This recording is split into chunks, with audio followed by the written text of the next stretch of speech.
If I were to ask you who the most famous person in the world is, some of us would say athletes. Some of us would say celebrities. Some of us would say presidents. But none of us would say Jesus. Jesus is the most famous person throughout history. And that's what today's message is about. His identity: all things have been delivered to me by my Father, and no one knows who the Son is except the Father, and who the Father is except the Son, and the one to whom the Son wills to reveal him. Luke 10:22. Jesus of Nazareth is the most famous person in history. No one compares to him. Hundreds of millions call him Lord and pray to him daily. He is even esteemed by millions who don't call him Lord. They merely see him as a religious teacher or a great prophet. Comparatively few, however, know that he is the Creator. This is because flesh and blood doesn't reveal his identity. That revelation comes directly from God.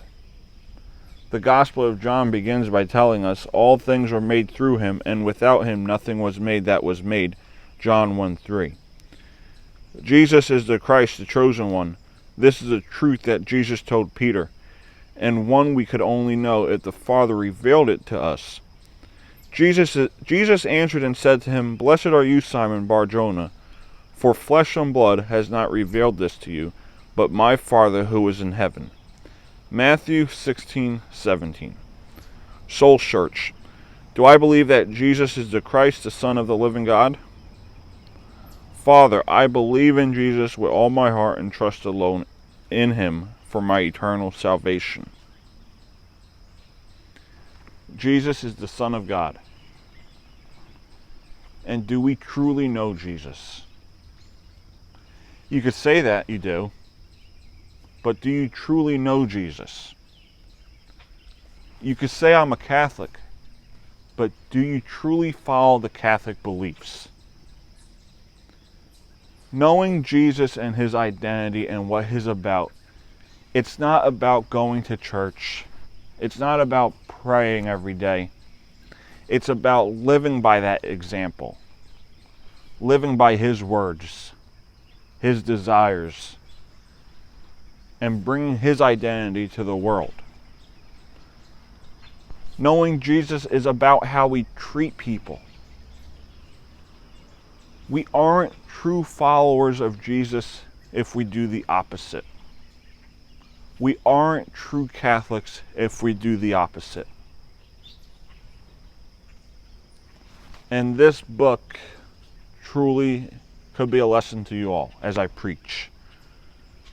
Do we truly know Jesus, and do we truly believe that he is the Son of God? All the talk is nice.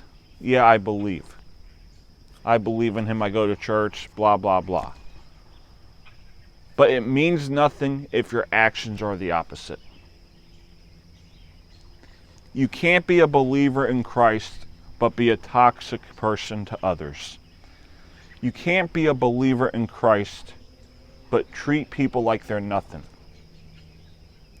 You can't be a believer in Christ if your priorities are not the same, meaning love one another, care one another, respect one another.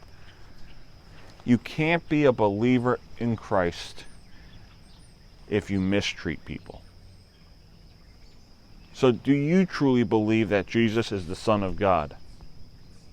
Do you truly believe it by your actions? Do you talk behind someone's back? Do you mislead them, mistreat them, lie to them? Don't let your words get in the way of your actions.